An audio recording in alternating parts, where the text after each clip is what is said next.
Here's a brief but annoying message to let you know that you could have first heard this episode 9 months ago if you were a subscriber to our Iron Filing Society Patreon offering. For the price of a pint and a St Clement's each month, you can get up to 4 episodes a week, 9 months before the rest of the world gets them. Early access to regular episodes, lots of other marvellous benefits, and there's absolutely no adverts or brief but annoying messages like this that will get right on your ticks. Find out more and subscribe now at tftimemachine.com/ironfilings. Here we go, here we go, here we go, here we go, this is it! This is Top Flight Time Machine. I am Andy Hotbody Dawson. Pow, pow, pow. I'm Sam Nifty Delaney. So what? Welcome along to the Melchester Odyssey, episode 201. I have in my left hand the... what the fuck does that say? 18th of May, 1984. Once again, the address where it was delivered to has been scrawled over the date by some newsagent who... Sloppy. Might well be dead by now. By now. Yeah. Think about it. Newsagents were quite old back then. At least the last one was 12. They appeared to be, didn't they? There was one at the end of my road where I had it reserved, and I remember the man vividly. He did look old, and you walked into this shop, and it was quite sparsely stocked. You know, like, we don't get that so much anymore. Like, we will do as, you know, Brexit, the impact of Brexit continues to ravage our nation. Ravage. But, like, you know, it was not bountiful. There was like they stocked... I think they only stocked the things that they had people already committed to, like, reserving. Do you know what I mean? So I'd go in and go, can you reserve shoot for me every week? And they'd go, yeah, but only then. So basically they'd reserve to order. They wouldn't just go, here's a load of shoots, go for your life, kids. So as a business model, I'm not sure. Anyway, let's not get into the newsagent's business model of the 80s. But it was for another time. That's another time. That's a deeper dive. But there was not much in there, and it reeked of fags. I mean, this couple who ran it, they were quite creepy, like slightly the West vibes sort of thing, right? Although this was long before I was aware of the West's activities. None of us were aware, but it would have been when they were operating in Gloucestershire. Anyway, again, let's not get into that now. And I'm not saying these newsagents killed anyone, but it was very weird and peculiar, and there wasn't much in there, and it just stunk of fags, like, so strong. And I was quite desensitised to fags, as we all were. Like, my house stunk of fags. Everywhere I went stunk of fags. Even school stunk of fags. Of course. One of the things I found... No, my mate was clearing out his storage over Easter, and he found our old school yearbook and started sending me pictures from it. So there was a picture of my form group, which I put on Twitter and then deleted, but I am going to put it on for the Turbo, because in this picture there are various characters who are nothing short of Top Flight Time Machine legends. And this is it. I saw the Zoom in wankers trying to name and shame them. Well, they were on Twitter after you posted the picture. They were definitely right about one of them. They were all correct. Yeah. I think they only tried to spot one. Like the most obvious one, Little Elvis, and they got it right. But there are a couple of others who are in the canon who are in that picture. And I was amazed to see this picture. But he was sending me various other pictures. And what was funny was he sent me one of the caretaker, which I'll send to you just because, like, pictures of 80s school caretakers is a rich vein of content potentially for the future. This caretaker is fucking superb, right? And I'd sort of half forgotten him because we had like a squad of caretakers. Fuck knows how the school afforded it, but there was definitely more than one, right? I think this might be crowdfundable, but a coffee table book of 1980s caretakers would be very readable. But there was also this character who I know has come up on an episode before called Mr. Swindonbank, who was from Northern Ireland and was a maths teacher. And he used to, I've talked about him before because he used to come in every morning and say to my mate's class, my mate was in his tutor group, he'd walk in and just go, his catchphrase was, I am shattered. Yeah. I am shattered. I have come all the way from Hastings on 3 separate trains this morning. You only live half a mile from the school and yet you are later than me. right? But he also was spotted regularly on his long commute back, sipping furtively from a small bottle of whiskey. But this photo, in the yearbook photos would have been chosen by the teachers. They would have selected from a selection of photos taken by students. Is of this bloke, right? There's just a small shot of him just turning to one side, sat on a bench in the playground, furtively smoking a fag, right? They've chose that picture. This yearbook is sold to everyone, and it's also used as a promotional material for parents thinking of sending their kids to this school. Excellent. So between that and the caretaker, who used to not only smoke throughout the day, but also, if you went up to him and said, I mean, I never smoked, but I had a mate who used to always say to him, all right, Tom, give us a fag. And he'd just go, all right, it's the last one. And just give him a fag, right, to smoke. So what I'm saying is everything and everyone stunk of fags in the 80s. But even by that, so I was desensitised. I thought that was just normal base level. But this shop stunk so much of fags that it was actually noticeable. Yeah. And anyway, the guy, I suppose what you said was, he's probably dead. This guy must be dead, the amount he was smoking. Must be. But he looked about lung cancer. He looked about 200 years old, like the Emperor from fucking Star Wars, right? But yeah, for all we know, the cunt was 35. Yeah. So, it's the 19th of May 1984. And across the top it tells us Rovers Cup final lineup shock inside. Because of course we've got the FA Cup final coming up. And there's that little yellow box in the top left-hand corner on the front page that tells us what's been going on. And it says Walford, the club which Roy had briefly managed, and Melchester Rovers had reached the final of the FA Cup. During the build-up to the final, pressures exerted by Joe Bellamy. Excuse me. Pressures. The Walford captain led to Rovers suffering an incredible run of injuries in a league match against Holverton. And Joe Bellamy's pressures are clearly working. Chief amongst them being a helicopter with a banner. I'm going to apply some pressures on Melchester. I've got a small list here that I've made on my notepad under the heading pressures. Number one pressure, fly aeroplane over Mel Park. Number two pressure, fly helicopter over Mel Park. Number three pressure, shit talk Roy Race in the media. What was it last week? It said, yeah, Roy said, we're charging around like a bunch of bad-tempered mules, just as he would have hoped. So it says, league match against Holverton. And right on the front here, did this happen at the end last week? Can't remember. But Roy is limping off. And Taffy Morgan is there with a blue towel to wrap around him when he comes off. I don't know what injury he sustained. Did that happen at the end of the last one? I can't remember. I'm just looking at last week's issue.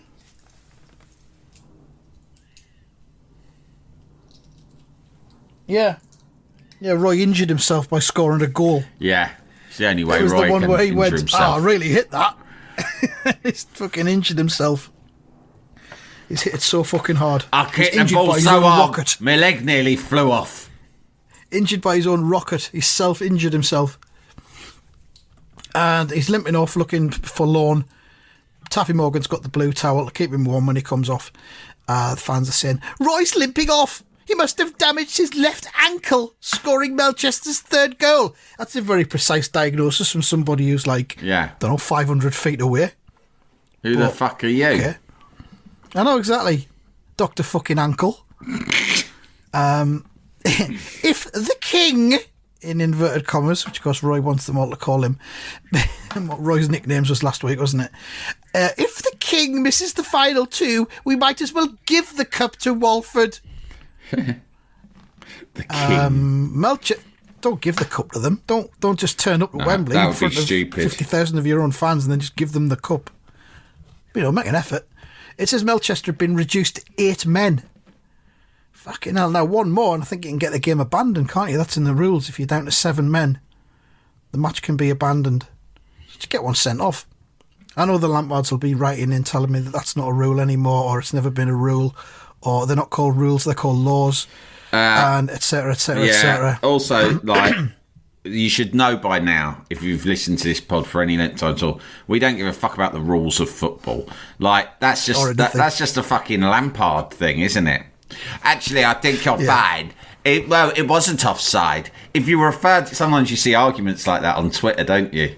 Like, no, he actually wasn't offside. I don't agree with it, but if you refer to the laws, in fact, I've screen grabbed it off of the Football Association website here.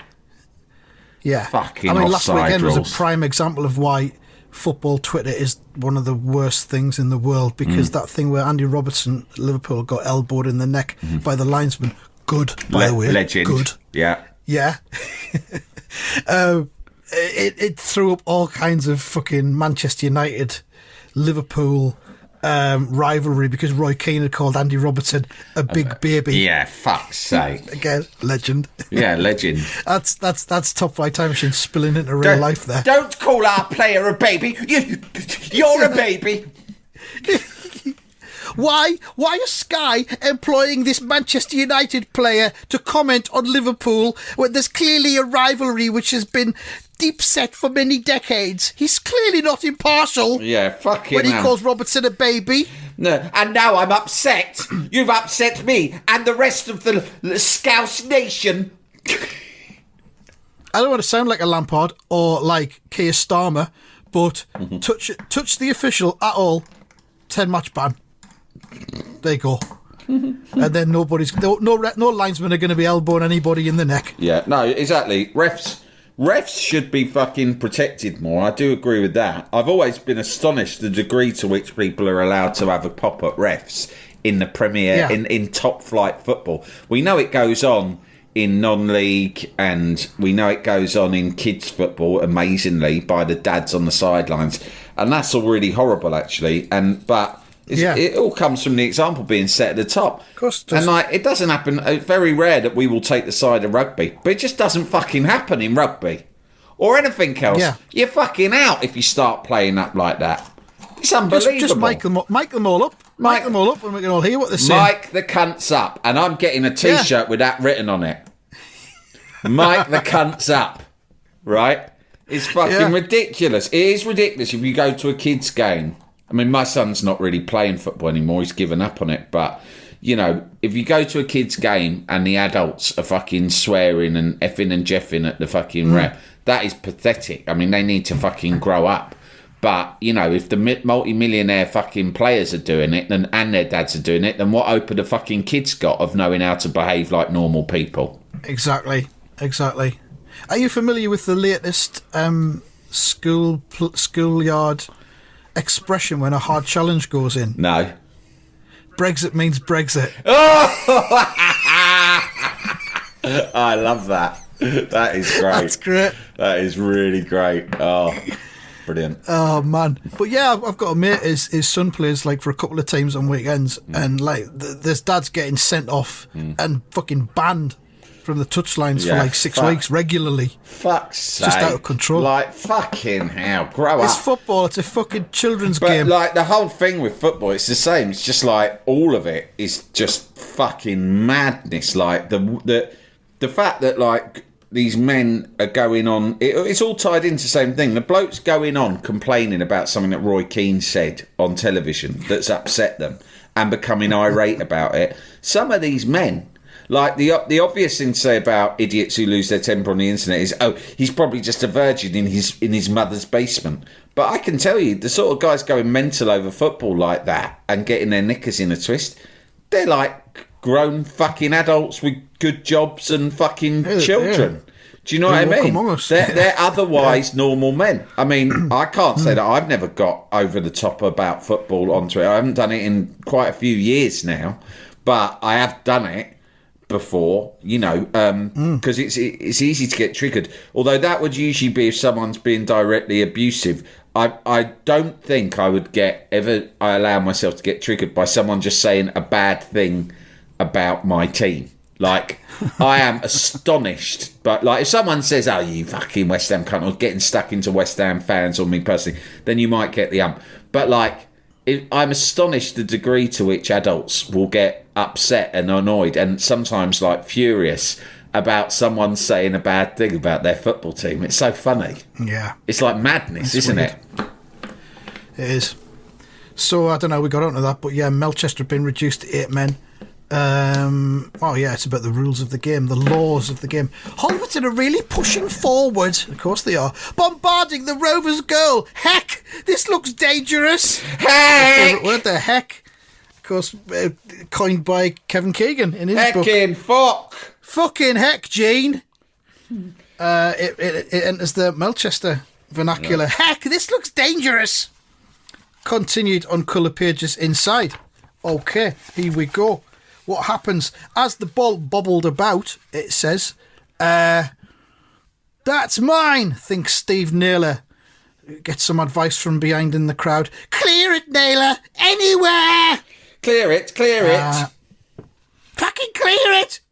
But just as Steve Naylor lashed at the loose ball, here comes Charlie Carter. Also going for it. Because the mistake here is Naylor thought, "That's mine," instead of course, shouting, "Mine." Yeah. The idiot. Yeah. You have to say it out loud. Naylor. These are the basics. So Charlie Carter dives at his feet, and Steve Naylor boots him basically off the elbow. Says Charlie Carter. "Charlie!" shouts Naylor. And Charlie Carter's down. "Oh, no, not Charlie Carter too," says Roy. "It's unbelievable," says Taffy Morgan as he runs off with his little bag of medicines to try and help him. It says the full-time whistle blew seconds later, so the game's over. "What a shambles. We won 3-1, but lost 4 key players doing it. It's as if Walford have put a jinx on us," shouts the crowd. Of course, they could take their time treating Charlie Carter. There's no hurry. Jalapeño. Alec Amor, caretaker chairman, of course. Great name, Alec Amor. Yeah, I don't always say that, but where'd that come from? Absolutely lovely. I wonder if it's an anagram or something. Yeah. It's an anagram of a really perverse sex act. That, skews into. It's code. Yeah, he's putting the code out there that he's available to do what's known as Alec Amoring. Amor is probably an amalgamation of initials of certain key people in his life and his nocturnal activities. Either that, or it sounds like anal mechanic orifice robot. Or I was going to say retribution. Yeah, we'll go with that. Anal mechanical orifice retribution.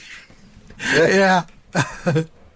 Yeah, what are you doing Saturday night? You up for some Amor? Yeah, I'll meet you in the woods at the usual spot. The third fallen tree on the left. I'll bring the generator. So Alec Amor goes over to Roy and Charlie Carter. Charlie Carter's still holding his arm. "Right, it's Charlie? ? We're not sure yet, Alec. You don't have to worry about me anyway. It's just a slight ankle sprain. With only a few minutes left, I thought I'd better take myself off before it got any worse. I'll be fit for the final." Fucking hell, thank God for that. That means they can probably win the game then, because Roy's playing. Yeah. You know, it's like that old thing. If it's Mark E. Smith and your granny on bongos, it's the fall. Yeah, exactly. That's Roy Race. I'm sure Roy said that. He goes, if it's Roy Race and your granny on bongos, then it's Melchester Rovers. It's Melchester. Next question. Yeah. It says, "I'll be fit for the final, but I would like to say the same for the others." And it looks like a scene from an episode of MASH. It's just fellas lying around on tables and fuck knows what going on. Fellas in slings, knees being treated. Duncan Mackay's all strapped up. Duncan Mackay's done up like a fucking mummy. They've mummified the cunt. They have. Yeah. "I am covered in bandages from head to toe. My entire skeletal frame is destroyed. I will now retreat to a tomb until the eve of the final, whereby I will emerge and undergo a late fitness test." Many people credit the ancient Egyptians with the invention of the pyramid, but in fact they first existed in Scotland, in East Kilbride, where injured Scotsmen would be bandaged and put inside a pyramid for months on end in order to heal and come back more powerful. I think you'll find that East Kilbride was actually one of the new towns that was built in the late 1970s. Just not sorry if I didn't say it, they would. Yeah, okay, fair enough. You'll find that how could there be pyramids in East Kilbride going back before ancient Egypt? When East Kilbride didn't even exist until the 70s. Yeah, well, how could there be fucking Scottish pyramids? Haven't you thought about that first, you cunt? I think you'll find that the area of East Kilbride has always existed, but that it was housed in the 1970s as part of the Newtown programme. Ugh, such an ordeal. Anyway, so yeah, Alec Amos says it's like a battlefield. And it is. It is. Over the page, we've got a great frame here where you've got the 4 players and it's headshots of each of them looking really solemn. It says the damage in inverted commas. I don't know why, but okay. The damage soon became apparent. And there you've got each player with their name and their injury. It's like a fact file. Duncan Mackay, hairline fracture of 2 ribs. Noel Baxter, badly strained ligaments in left knee. Kenny Logan, severe bruising of the neck and shoulder. Ouch. Of course, Kenny Logan got injured. Got injured pretending to fly, didn't he? At half time. I've bruised myself on the neck and shoulder. I didn't think I can play in the cup final. You stupid bastard. What kind of injury is that? Look at Duncan. He's got a hairline fracture and 2 ribs. That's a man's injury. You've got a bit of bruising because you pretended to fly in the dressing room, you daft bastard. My mother says I'm not to risk it. When you're bruised, it can get worse. You can get more internal bleeding. And it can turn septic. I'm in too much pain to contribute to the ongoing debate about the geographical history of East Kilbride. Yeah, well, probably it's best you fucking bow out gracefully. You soppy little tart. I thought they built them stronger than that up north of the border. Clearly not. You should have stopped You should have stopped to estate agents like your fucking old man wanted you to. That's a fucking fairies business, flocking houses. I hope them fucking new houses in East Kilbride are built stronger than you cunt. Right, what we got next? Ask your dad, he'll know. Charlie Carter, what's the matter with you? Trapped nerve in left elbow. Very bad. Nerve trapped. Nerve trapped. Must heal. Bury in ground for 4 day and 4 night. Evil spirits trapped in elbow. Cast out evil spirit, injury gone. Simple. Do by cup final, not sure, boss. 50-50 at the moment. A case of wait and see. Evil spirit, very unpredictable. But that wasn't the end of it. Oh, fuck, what's happening now? As Roy arrived for a light training session a few days before the final, I mean, God, that's all they can do, isn't it? A light training session. They should lock them all up in... No, they should mummify the lot of them, I think. So Roy runs over. God grief, what's happened now, Taffy? It's Glenn Ritchie, Roy. He had a bet with Steve Naylor. Oh, fuck me. Oh, I mean, no, you know. They're no betting betting now. before the cup final. He had a bet with Steve Naylor to see which one of them could make the most standing jumps in 1 minute. Oh, that's good. Yeah, well done, lads. I tell you what, I'll bet you £1,000, right, that I can do more standing jumps than you in a minute. It's like something Finchy in the office would come out with. Oh, Jesus, yeah. Yeah, and Roy says, don't tell me. Glenn slipped and turned his ankle. He's right, he has. God, is that his ankle? It's all red. Fucking hell. He's Taffy says, "Afraid so." Poor old Taffy. He's like the only fucking... He does everything, doesn't he? They say he's a physio, but like Roy barely joins in on coaching or anything at all. Yeah. Taffy runs the whole club from top to bottom as far as I can see. Pretty much. He's the unsung hero. Afraid so, Roy. It's swollen up like a balloon already. Steve Naylor, of course, who had the bet with looms over him and just says, tough luck, Glenn. Looks like you're out of the cup final. Probably. Oh, well. You'll probably never make one ever again. Yeah, I'll just give me that grand whenever you've got it, mate. No rush. Hard lines. Glenn Ritchie goes, oh! Vic Guthrie's holding onto him by the shoulder. Reassurance. 2 days before the final, the Melchester fans received grim news. And there's 3 newspaper headlines. It's a very, very evocative visual spectacle, this issue. Lots going on. I love it. So one of the back page headlines says, The Patchwork Rovers. The Melchester Guardian, says Glenn Ritchie is latest casualty. 15,000 words from Barney Ronay inside. Yeah, those cunts. I've told you, I don't want them fucking weirdos at any more press conferences. Fucking oddballs. Barney Ronay's done 2,000 words about the history of the UK Fairground for some reason at the start of this thing. I can't make... Have you ever tried to read one of their articles? I can't make fucking head nor tail of it. They fucking come in here, half of them in sandals, eating their fucking lentil sandwiches. They fucking... They fart Smoking non-stop. roll-ups. They fart non-stop because of their fucking weird diet. Fucking turning up with their VW Beetles. Ask me their fucking strange questions. I mean, none of them ever want to join me in the feathers for an off-the-record briefing afterwards. Fucking weirdos. I invited that Bernard Ronay, or whatever his name is, to tits night at the Feathers. That usually wins over even the most fucking harsh critics in the press. That gets them all on side. It gets them all on side, no problem. I'll buy him a couple of fucking drinks, let him get his eyes on old Pamela's tits. She always puts on a great show, right? And then he'd be good as gold. But no, he didn't even want to come. Weird fucking bastard blushed, said no thank you, and disappeared in his fucking VW Beetle. The final headline says 5 key men ruled out of Rovers Cup squad.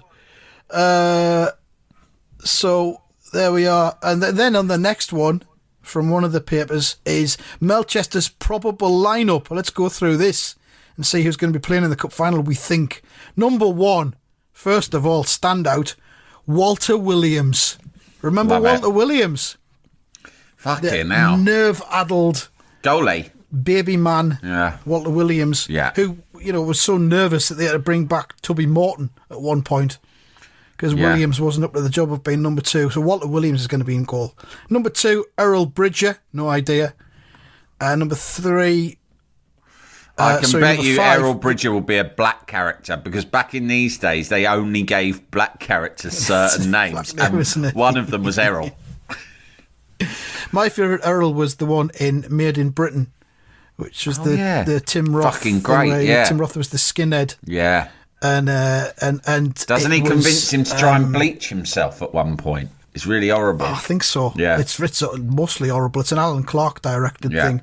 And Alan Clark, of course, did Scum as well. And it's, what's he called? The social worker's played by... Who was the fellow with the big nose and the bill who used to work on the desk, the sergeant? Oh, yeah. I think his son went to my primary school. That Did he? geezer. I think so. Let me just... If his surname's Smith... Bob Cryer he was called, wasn't Yeah. he? Bob Cryer was the character. Yeah. And there's a great bit where they ransack all their files in the office. They break in and ransack the files, and Tim Roth's character says to Bob Cryer, I pissed on my files. Oh, yeah. Errol shit on his. Yeah. Fucking hell. Played by Eric good stuff. Richard. Eric Richards, that's him. So, Errol Bridges number 2, Vic Guthrie number 5, Steve Nealon number 3, Trevor Cassidy number 6. They're not listed numerically for reasons I don't understand. Jimmy Slade number 4, Blackie Gray number 8, Rob Richards at 7, Roy Race 9, Mervyn Wallace 10, Neville Jones 11. It's not a bad side. Yeah, I mean, Where's all these especially other players as, come to be from? honest, Trevor Cassidy and Mervyn Wallace, especially Mervyn Wallace, I thought he remained a mainstay of the team anyway. Yeah. I didn't know he'd fallen out of favour in the first place. I think you can rely on him. And Nat Gosden, substitute number 12. Television cameras visited Rovers training ground in London. Oh, Errol Bridger is white. Oh, There okay. you go. Edit Fucking hell. everything out that I said. I might have done a reverse racism. Errol Bridger is only 19 years old. He's strong, fast for a defender, and has been playing brilliantly for the reserves. Good. One for the future. unfortunately, they've still got Nat Gosden on the bench. And the TV man says, also into the side comes goalkeeper Walter Williams, together with old campaigners Trevor Cassidy and Mervyn Wallace with Nat Gosden as sub. It certainly isn't the team that Roy Race would normally have picked for the FA Cup final. And as crowds flock to Wembley Stadium on the morning of the game, there's the old Wembley with the Twin Towers. At least Roy is fighting fit, but this is going to be a tremendous test of Rovers' reserve strength. The Walford players probably can't believe their luck, especially Joe Bellamy. And Bellamy there with his team, about to lead them out. It'd be much more satisfying to thrash Melchester's first team, but this lot'll do us, eh, lads? Yeah. You bet, Joe. Let's go for it, Walford. Oh, great pre-match banter. There's no guarantees at all Bellamy's, what they call Walford, are going to be able to beat Melchester. So they walk out side by side. It's that classic Wembley thing there.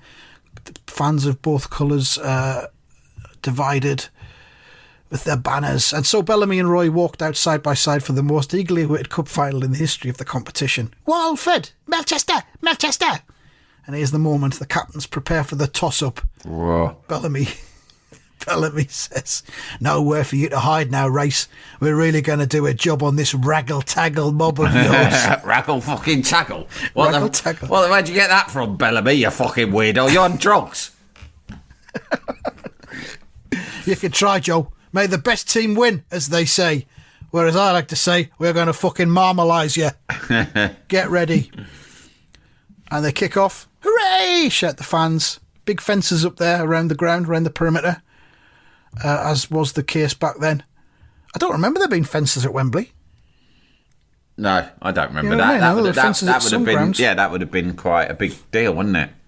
But Yeah, I I don't suppose remember pitch that. invasions would have been quite popular if you win the cup final. But there was the running track. They haven't got the running track here Yeah. anyway.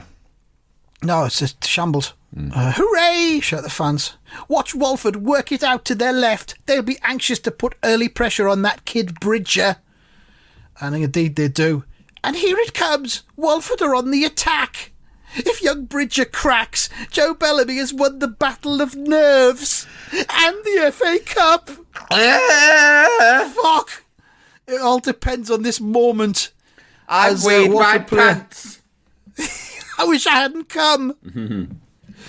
And we'll find out, but Earl Bridger looks confident. We'll see, I guess. Yeah, I think we probably know something what's going tells on. me the lad's going to have a fucking blinder. Yeah, it's going to kick this cunt over that fence, I think, Yeah. by the look of it. In next week's sizzling episode, 2 goals. 1 is disallowed. Marks out of 10 for that. I give that 11. Yeah, it's a solid That was 10 from me. outstanding. It was brilliant. That was Anything that outstanding brings episode. Roy up against Bellamy is a fucking absolute... But it had drama all the way through, yeah. All the extra features as well, like that lineup of the players and their Yeah. injuries and the team sheet and everything. Yeah. You know, above and beyond. Great stuff. The madness in the dressing room, all of it. Great. Yeah. Right, we'll be back to find out what happens in the FA Cup final next week. Thank you very much for listening and goodbye. Goodbye.